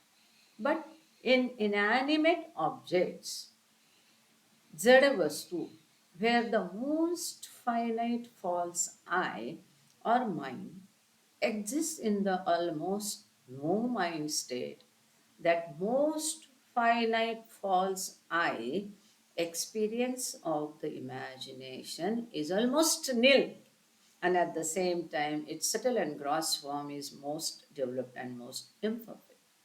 पहले बाबा ने यहाँ मनुष्य को बताया जो पूरी विकसित चेतना है, पूरा विकसित रूप है। अब उपमानवीय रूपों के बारे में, जैसे कि वनस्पति, पंछी, जानवर, अब उसके भी जड़ वस्तु, यहाँ तीसरा बेसिक बाबा ने प्रकार है निर्माण किया है, इनएनिमेट ऑब्जेक्ट्स, निर्जीव या जड़ वस्तुओं में जो अस्तित्व है, चैतन्य है, ये नाही के बराबर है, अत्यंत अत्यंत सीमित है। इसलिए यहाँ पर करीब करीब उसका मन होता ही नहीं है। इसके लिए उसके मैं के अनुभव जो है, स्वयं का अनुभव, मैं का अनुभव, अहंकार जो है, मन जो है, अत्यंत अत्यंत सीमित नाही के बराबर है। इसके कारण इस कल्पना का अनुभव भी उसका नील है, जीरो है। वो पत्थर ना ही कहीं आ सकता है, वो पत्थर ना ही कहीं जा सकता है। वो पत्थर अनुभव करेगा तो क्या अनुभव करेगा? इस पत्थर को चाहे आप माला पहनाओ, उसका अनुभव कुछ भी नहीं है। इस पत्थर को आप लात मारो, उसका अनुभव कुछ नहीं है। इस पत्थर के ऊपर आप दूसरा पत्थर रखो, इस पत्थर को तोड़ दो, उसका अनुभव नील है। और उसी समय में स्थूल और सूक्ष्म रूप में भी उसके अत्यंत कम विकसित है या अविकसित है, अत्यंत इम्परफेक्ट अविकसित अवस्था में है। Evolution is, next paragraph, evolution is from the least perfect to the most perfect state. उत्क्रांति जो है अत्यंत अविकसित से लेके पूरी परफेक्ट विकसित अवस्था तक की उत्क्रांति होती है। वो रूपों की भी है, चेतना भी है, और कल्पना का अनुभव भी उसी प्रकार से है, और चेतना का प्रगटीकरण एक और नया हमको यहाँ पे एक मुद्दा बाबा ने लिया है। In stone form thinking is most finite, the subtle and gross body is most perfect, and the universe is experienced most finitely as almost nil. तो पाषाण रूप में चेतना या सोचना जो है अत्यंत सीमित है, उसके स्थूल और सूक्ष्म शरीर अत्यंत अविकसित, इम्परफेक्ट है, और इसी के कारण इस विश्व का उसका अनुभव जो है अत्यंत सीमित, नाही के बराबर है। In vegetable form thinking is less finite, the subtle and gross body is less imperfect, and the universe is experienced less finitely, that is, as something and as more than almost nil. तो इस प्रकार से आगे चल के वनस्पति के रूप में चेतना, विचार बहुत ही सीमित है। इसके स्थूल और सूक्ष्म शरीर इम्परफेक्ट है, परिपूर्ण नहीं है, अपरिपूर्ण है, और इसके कारण विश्व का उसका अनुभव और अधिक सीमित मात्रा में है। कुछ अनुभव उसको है वनस्पति के रूप में, पाषाण जैसा ऑलमोस्ट नील नहीं है, पाषाण से अधिक और पशु से कम, इस प्रकार से almost nil. And in the animal form thinking is yet less finite, the subtle and gross body is yet less imperfect, and the universe is experienced yet less finitely as more than something. और पशु के रूप में उसकी चेतना और विचार अब थोड़ा और अधिक प्रगत है, फिर भी वो कम सीमित है, मतलब सीमितता कम हो गई, और मतलब उसकी सोच और चेतना बढ़ गई है। उसके स्थूल और सूक्ष्म शरीर जो है अब कम इम्परफेक्ट है, थोड़े और अधिक विकसित हो गए हैं, और इसके कारण उसका विश्व का अनुभव भी अब थोड़ा कुछ तो अनुभव उसके पास है। In the human form thinking is infinite, the subtle and gross body is most perfect, and the universe is experienced finitely and fully as everything. और वही मनुष्य के रूप में चेतना, मन का विकास अनंत हो गया है, उसके स्थूल और सूक्ष्म शरीर एकदम परफेक्ट है, पूरी तरह से विकसित हो गए हैं, और विश्व का उसका अनुभव भी है, अमर्याद है, पूरी तरह से अब मनुष्य के रूप में वो विश्व का अनुभव करता है, उसी विश्व को वो सब कुछ समझता है। इसलिए यहाँ महत्वपूर्ण शब्द कौन सा आया अब? एवरीथिंग। ये विश्व ही सब कुछ है, उसका जीवन ही सब कुछ है, उसका संसार ही सब कुछ है, इसका शरीर ही सब कुछ है, ऐसा अब वो सोचने लगता है। अब आगे आप कहेंगे बाबा ने ये इसलिए क्यों ऐसा कहा है, तो एक एक स्टेज में एक एक पॉइंट बाबा नया ऐड करते जा रहे हैं। यहाँ पर एक फुटनोट है, the imagination is finite in its formless unmanifest aspect, जो कल्पना जो है अप्रगट अवस्था में निराकार रूप में अत्यंत सीमित होती है, मतलब बियॉन्ड गॉड स्टेट में।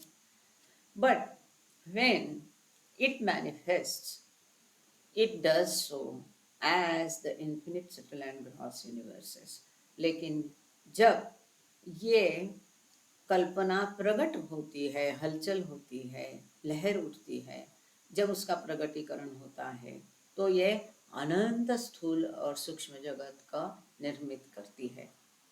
However, the lower subhuman forms realizes this imagination only finitely.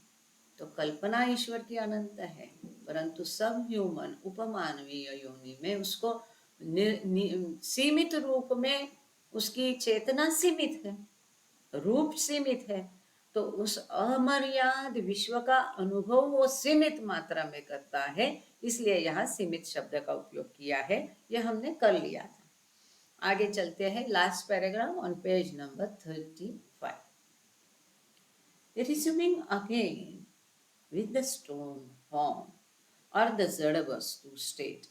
Here, the stone mind's subtle and gross form is most undeveloped and most imperfect. वापस पाषाण रूप या जड़ वस्तु या इनएनिमेट निर्जीव वस्तु की अवस्था पर बाबा कहते आते हैं। हम देखेंगे अब बाबा इसमें हमको पुराने के साथ नया क्या बता रहे हैं, या आपको मैं अब सवाल डालने वाली हूँ, आप कृपा करके ध्यान दीजिए। अगर नहीं सुनाई देता है तो बता दीजिए। अब मैं तो यह मुख पर लगा के ही बात कर रही हूँ, और हमेशा की बात के अलावा नया मुद्दा यहाँ क्या है वो आपको बताना है, ठीक है। तो बाबा कहते हैं फिर निर्जीव वस्तु, जड़ वस्तु, पाषाण की अवस्था में हम आते हैं। Here the stone mind's subtle and gross form is most undeveloped. यहाँ पाषाण का जो स्थूल और शरीर का रूप है अविकसित है, अत्यंत अविकसित है, एंड मोस्ट इम्परफेक्ट, अत्यंत अपरिपक्व है, अपरिपूर्ण है। In the vegetable form, where the less finite false mind or I is more developed, and that mind's realization of the universe and correspondingly its subtle and gross body are both more developed. यहाँ बाबा कहते हैं वनस्पति रूप में उसका जो असत्य मन है ये अब पाषाण से थोड़ा और अधिक विकसित है, तो इसकी सीमितता कम हो गई, इसलिए लेस फाइनाइट कहा है, और अधिक थोड़ा अधिक विकसित हो गया है। और ये मन का इस विश्व का अनुभव तुलनात्मक रीत्या पाषाण या जड़ वस्तु या धातु से अधिक है, और इस प्रकार से वो विश्व का थोड़ा अधिक मात्रा में अनुभव करता है, लेकिन उसके स्थूल और सूक्ष्म शरीर दोनों भी अभी भी अविकसित है। In the animal form, where the less yet less finite false mind is yet more developed, that mind's realization of the imagination and correspondingly its subtle and gross body are yet more developed and yet more advanced, yet less finite. तो इस प्रकार से बाबा कहते हैं पाषाण के रूप में जहाँ पर उसका असत्य मन की सीमितता अब और अधिक कम हो गई है, वो थोड़ा उसका असत्य मन अधिक प्रगट हो गया है, अधिक विकसित हो गया है, और इसके कारण उस मन के द्वारा इस कल्पना का अनुभव भी तुलनात्मक रीत्या और अधिक है, और इस कल्पना का अनुभव वो अपने स्थूल और सूक्ष्म शरीरों के द्वारा लेता है, जो स्थूल और सूक्ष्म शरीर अब उसके अधिक विकसित है, अधिक प्रकट है, और उसकी सीमितता अब और कम हो गई है। इन द ह्यूमन फॉर्म, मनुष्य के रूप में, where the infinite false mind is most developed, that mind's realization of the imagination and correspondingly its subtle and gross body is most developed and perfect. वही मनुष्य के रूप में अब उसका अनंत असत्य मन अधिक विकसित हुआ है, और उसकी सीमितता अब पूरी कम हो गई, नष्ट हो गई है, एटलेस फाइनाइट। मनुष्य के रूप में उसका जो असत्य अनंत मन है ये पूरा विकसित हो गया, असत्य अनंत मन विकसित हो गया है, और इसके कारण उस मन के द्वारा इस अनंत, अब इन्फिनिट इमेजिनेशन आया, अब यहाँ फाइनाइट नहीं, इस ईश्वर के द्वारा निर्मित अनंत कल्पना का उसका अनुभव भी उस तुलना से और अधिक है उसके स्थूल और सूक्ष्म शरीरों के द्वारा। ऐसे स्थूल और सूक्ष्म शरीर मनुष्य के रूप में जो अधिक विकसित, अधिक परफेक्ट है, परिपूर्ण है। अब यहाँ पर बाबा दूसरे सेकंड पैराग्राफ में आते हैं।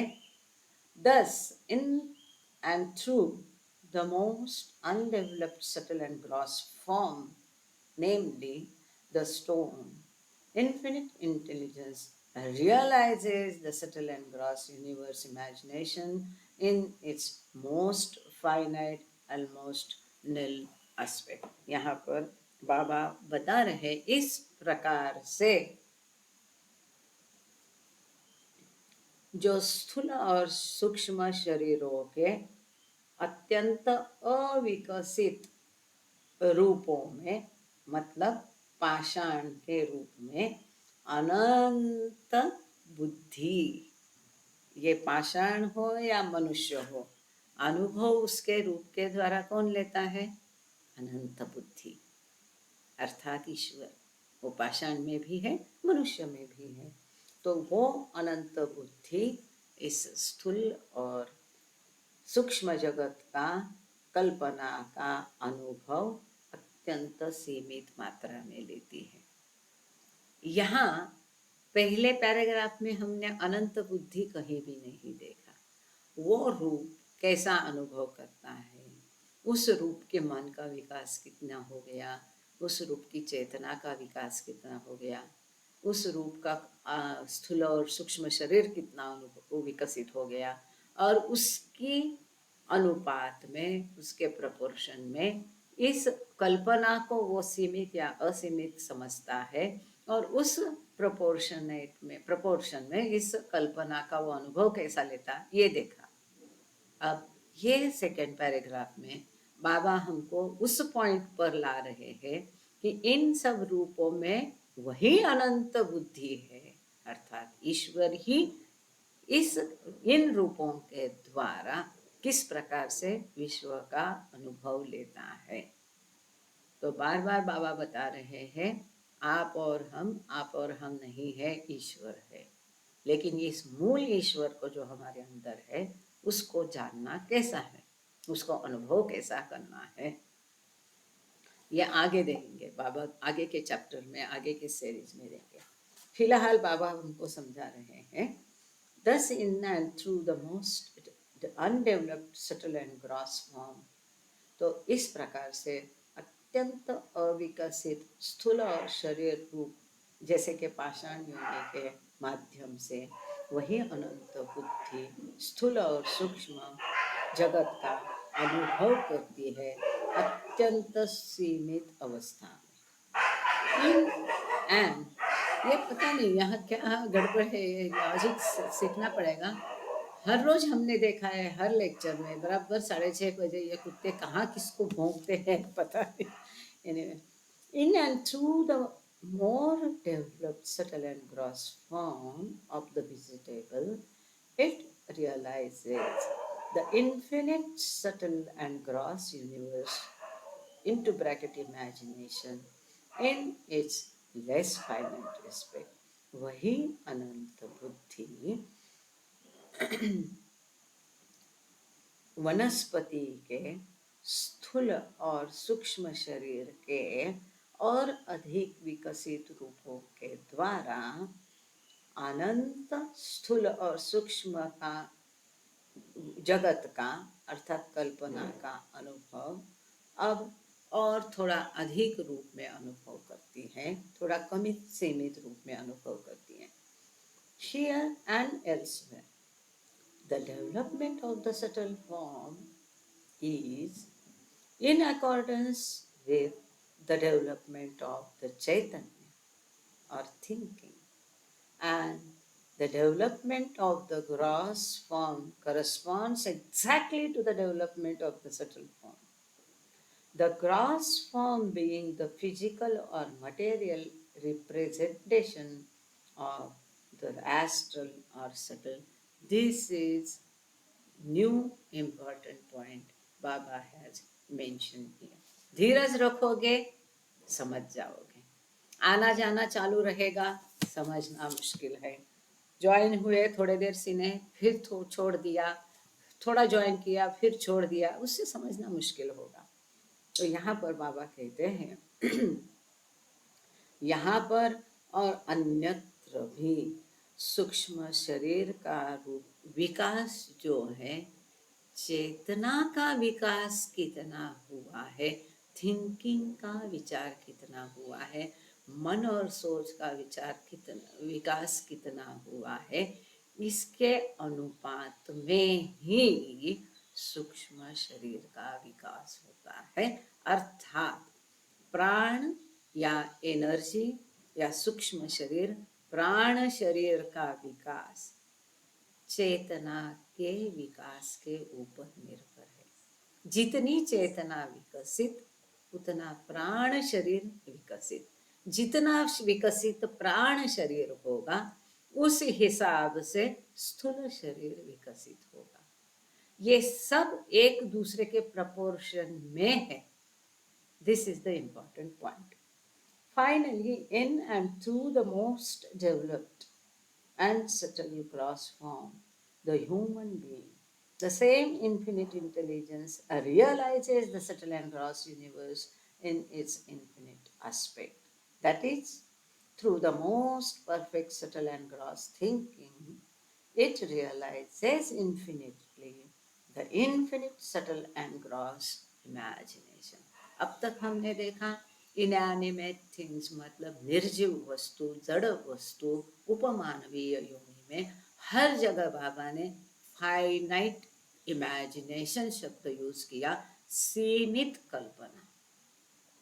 लेकिन मनुष्य के रूप में वही ईश्वर की असीमित कल्पना फिर से असीमित होती है, क्योंकि मनुष्य की चेतना असीमित है। इसी बात को बाबा ने यहाँ पर लिखा है, अंततः मनुष्य के स्थूल और सूक्ष्म शरीरों के द्वारा अनंत बुद्धि स्थूल और सूक्ष्म विश्व का अनंतता का पहलू जानकर उसके माध्यम से उसको अनंतता से अनुभव करती है, क्योंकि उसके शरीर जो है स्थूल और सूक्ष्म शरीर वो मोस्ट परफेक्ट है, परिपूर्ण है।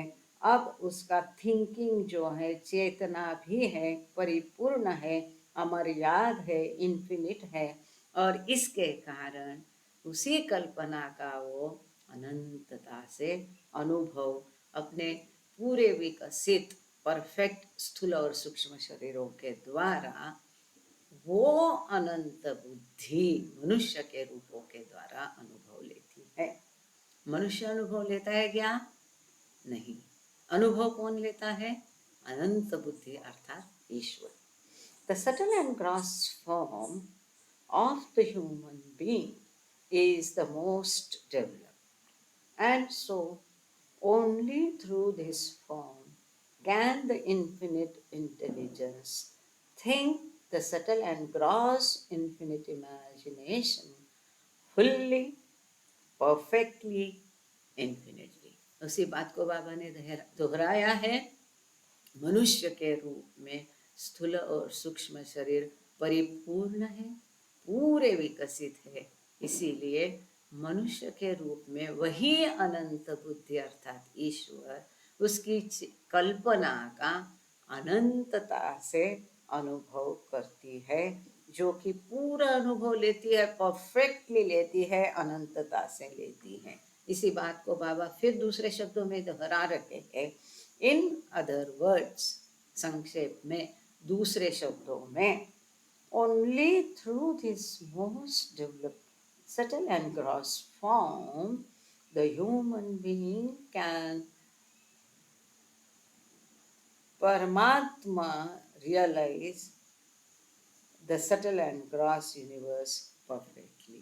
दूसरे शब्दों में बाबा कहते हैं, केवल इसी पूरे विकसित स्थूल और सूक्ष्म शरीर के रूपों वाले मनुष्य के रूप में ही मनुष्य बीइंग, ह्यूमन बीइंग, मनुष्य जीव ही परमात्मा का अनुभव या मनुष्य के द्वारा परमात्मा अपने स्थूल और सूक्ष्म विश्व का परिपूर्णता से परफेक्टली अनुभव कर सकता है। इन द केस ऑफ द, अब आगे का पैराग्राफ है, पेज नंबर 36 का आखिरी para. In the case of the human being, the infinite false mind or I, through its two bodies, the subtle and gross, takes the experience of the two bodies of the infinite imagination, which are the subtle and gross universe. और एक नया मुद्दा उसी तरीके से बाबा यहाँ स्पष्ट कर रहे हैं। वो क्या मुद्दा है? ये दिस इज, हेलो जी, आवाज नहीं आ रही? अच्छा, आ गई ना? हाँ, तो यहाँ पर ये बहुत महत्वपूर्ण मुद्दा है।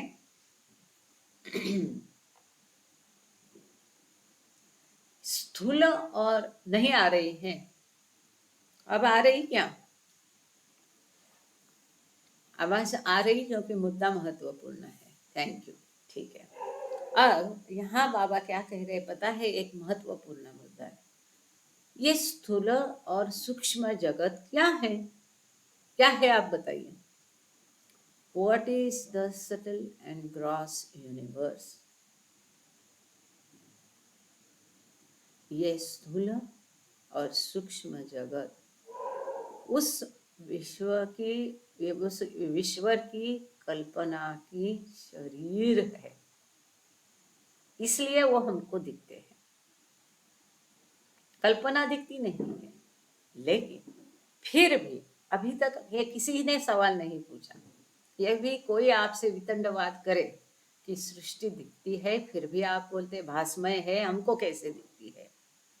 क्योंकि ये सृष्टि उस कल्पना का शरीर है। ये मुद्दा अभी तक दूसरे कहीं भी बाबा ने इस प्रकार से स्पष्ट नहीं किया था।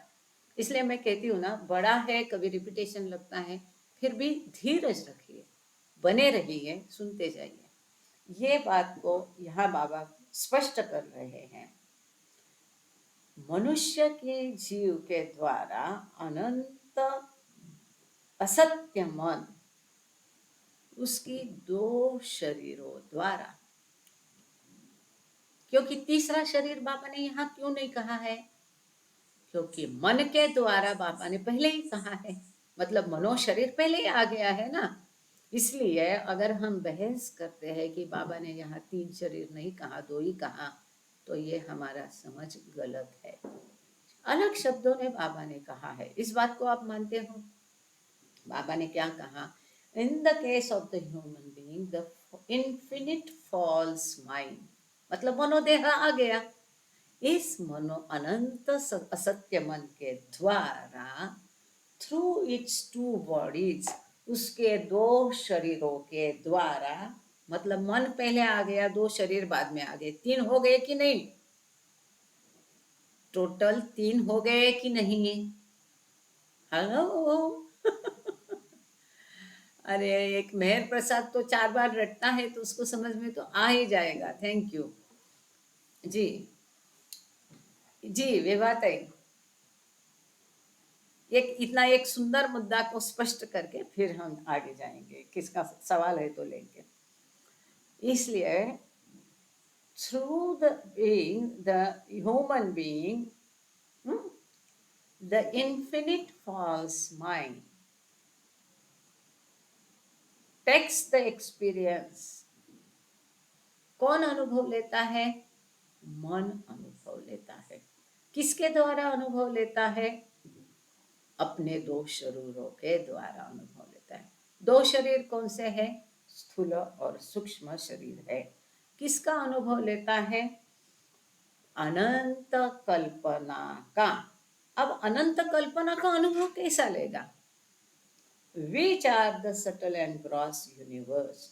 अपने 2 शरीर स्थूल और सूक्ष्म शरीरों द्वारा मनुष्य का अनंत असत्य मन ईश्वर के कल्पना के 2 शरीरों का अनुभव लेती है। ईश्वर की कल्पना के 2 शरीर जो है वो स्थूल और सूक्ष्म जगत है। ईश्वर की कल्पना के these are the bodies, gross and subtle universe are 2 bodies of the imagination of infinite intelligence. ईश्वर की अनंत बुद्धि की जो कल्पना है, उसकी कल्पना के दो शरीर मतलब स्थूल और सूक्ष्म जगत, इन स्थूल और सूक्ष्म जगतों का अनुभव मनुष्य अपनी बुद्धि या मन के द्वारा, अपने दो शरीरों के द्वारा, मनुष्य वापस बोलते हैं, मनुष्य अपने दो शरीर स्थूल और सूक्ष्म शरीरों द्वारा उस ईश्वर की अनंत कल्पना के दो शरीरों का, स्थूल और सूक्ष्म जगत का अनुभव मनुष्य की अनंत बुद्धि या मन लेता है। तीनों आ गए। मनुष्य की अनंत बुद्धि अनुभव लेती है अपने दो शरीरों के द्वारा, उस दो शरीरों का, ईश्वर की कल्पना के दो शरीर स्थूल और सूक्ष्म शरीर। This is very beautiful. मुझे मालूम नहीं कि आपको पसंद है कि इतना समझ में आया। That is, thank you sir, सभी को धन्यवाद जो दिखा रहे कुछ तो यहाँ हलचल, मेरी हौसला बढ़ा रहे पढ़ने का। That is, through the two most perfect bodies of its mind's thinking, the infinite intelligence in the human form takes the experience of the two infinite bodies, subtle and gross, of its imagination. अत्यंत सुंदर, इसके पहले आया नहीं। क्या मुद्दा है? Through the two most perfect bodies of its mind's thinking, अपने मन की सोच के दो शरीर जो अत्यंत परिपूर्ण है स्थूल और सूक्ष्म के शरीरों के द्वारा मनुष्य के रूप में अनंत बुद्धि, अनंत प्रज्ञा, अनंत ईश्वर दो अनंत शरीरों का अनुभव लेती है। अनंत बुद्धि मनुष्य के रूप द्वारा अपनी कल्पना के दो अनंत शरीर अर्थात स्थूल और सूक्ष्म जगत का अनुभव लेती है। कौन लेते अनुभव? अनंत बुद्धि अर्थात ईश्वर। किसके द्वारा? मनुष्य के रूप द्वारा। मनुष्य के रूप के दो शरीरों द्वारा और उसकी अनंत सोच द्वारा, मन के द्वारा, मतलब तीनों शरीर मनुष्य के यहाँ आ गए। और किसका अनुभव लेती है? अपनी अनंत कल्पना के दो शरीर जो है उसका। अब यहाँ की फुटनोट हम पढ़ने की कोशिश करेंगे। In this text, the word astral is used as a synonym for subtle in our latter words. However, Baba uses the word astral to denote not the entire subtle sphere, but only the seven sheets that serve as a link between the subtle and the gross. यहाँ पर उन्होंने कहा है कि कहीं पर बाबा ने astral word into bracket दिया है। अब ये ऐसा क्यों है तो हम लोगों ने ये जाना है, आपको याद होगा। वास्तव में जगत कितने हैं बताइए, कोई भी माइक खोल के बताइए, 2 मिनट दे देंगे, 2 नहीं, आधा सेकेंड। वास्तव में जगत कितने? क्यों 5 जगत? महर प्रसाद, ये कहाँ से उत्तर आया? अरे तुम तो सबसे ज्यादा अभ्यासी हो।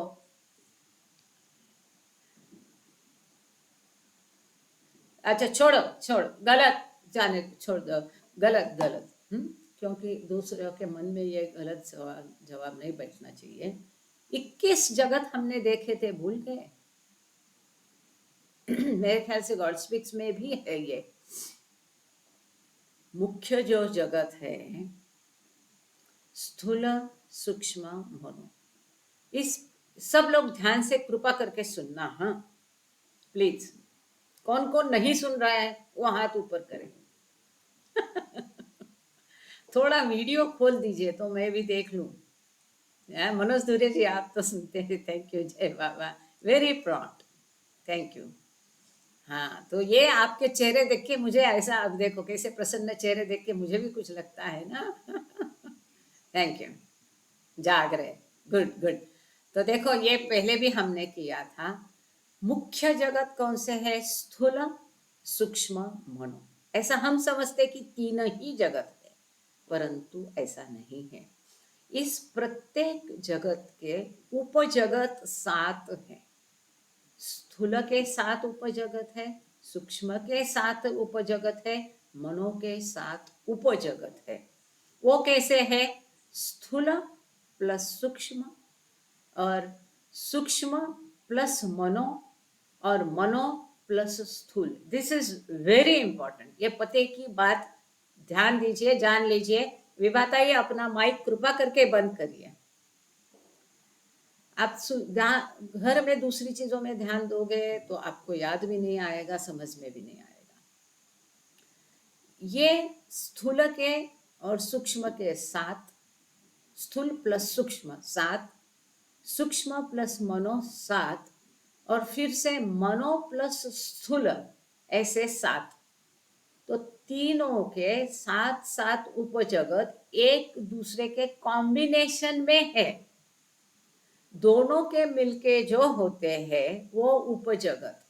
तो 3 के 7, 7 त्रिक 21, बरोबर सर ने बोला।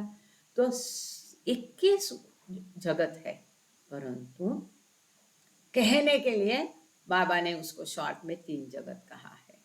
अब ये जो एस्ट्रल वर्ड है, ये स्थूल और सूक्ष्म दोनों की दहलीज पे है। स्थूल और सूक्ष्म के जो उपजगत 7 है, इसमें तीसरा जगत एस्ट्रल वर्ड है, जो ना ही स्थूल है ना ही सूक्ष्म है। इसीलिए यहाँ पर बाबा हमको ABCD सिखा रहे, तो इसलिए ये जो गहनता में बाबा यहाँ गए नहीं है। इसलिए ये एस्ट्रल और सूक्ष्म ये सब बहस यहाँ करना उचित नहीं है। यह हमारी सीमित समझ के बाहर है। अगर बाबा ने कुछ कहा है तो उसका कुछ उद्देश्य जरूर है। आप क्या कहना चाहते हैं मेहर प्रसाद? संक्षेप में, हाँ प्लीज, क्योंकि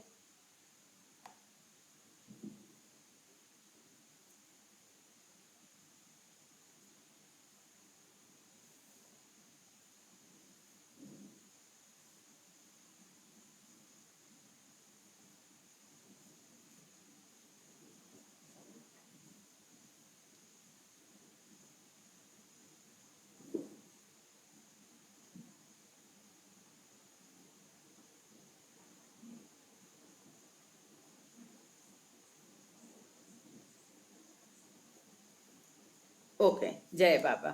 तो अभी 21 लोग आपकी समझ में आ गए। मिश्र जगत और 3 जगत को छोड़ दीजिए, 5 का आंकड़ा छोड़ देंगे। तो फिलहाल पहले 3 जगत के उपजगत मिलके जो 21 जगत समझेंगे तो आगे का मामला क्लियर हो जाएगा। अब इसके आगे हम बढ़ते हैं, या और कोई चर्चा करनी है या किसको पूछना है कि आगे बढ़े हम पढ़ने में, ये आप मुझे बताइए, क्योंकि लिंक में रहेगा तो अच्छा रहेगा।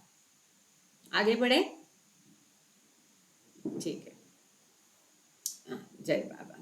Just as the one imagination appears in 2 forms, so the one individual false mind, I, manifest in 2 forms, the subtle and gross, and accordingly each of the 2 forms, subtle or gross, of the false I, mind, takes the experience of the corresponding form of the imagination. ये जो आगे का पेचीदा आगे है, इसको समझने के लिए हमको वो 21 जगत समझना जरूरी था। समझा मेरे प्रसाद?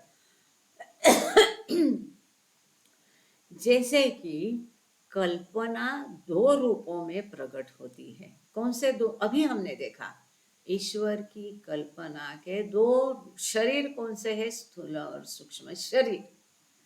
इसी प्रकार के एक व्यक्ति का जो अनंत असत्य मन है, ये 2 रूपों में प्रकट होता है। ठीक है, ये स्थूल और सूक्ष्म रूपों में प्रकट होता है। इसी प्रकार ले, इसी हिसाब से जो दो फॉर्म्स है, दो शरीर है, स्थूल और सूक्ष्म, ये असत्यमय के इस असत्यमय इस कल्पना का, विश्व का अपने हिसाब से, अपने शरीरों के हिसाब से अनुभव करता है। इसमें बहुत गहन अर्थ है। ये कैसे? जो कोई भी प्रगत आत्मा नहीं है तो वो विश्व का अनुभव कैसे करेगी?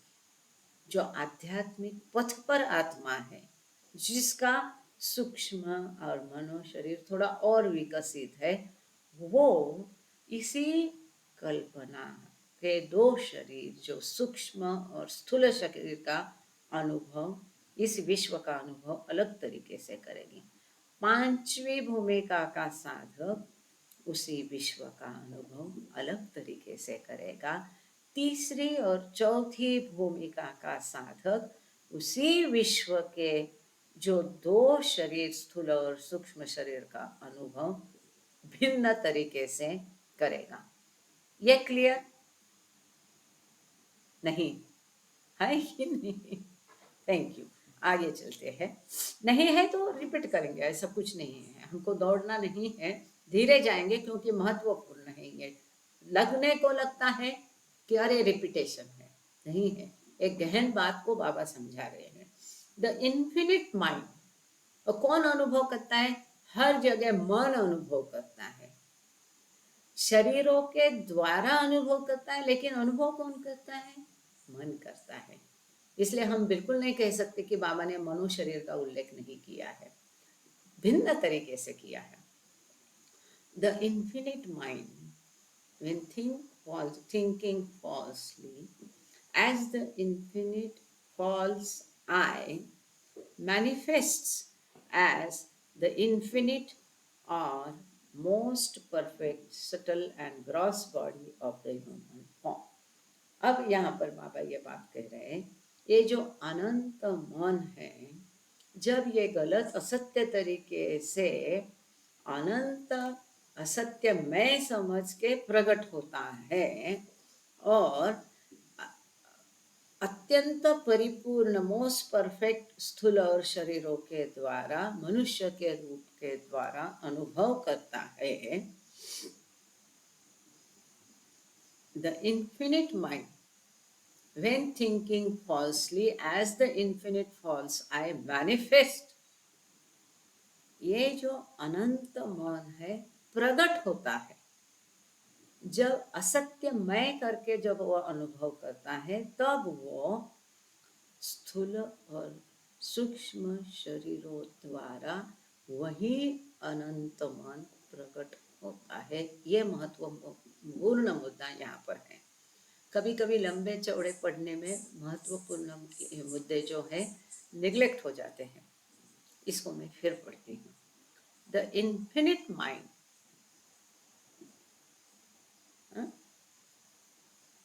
manifests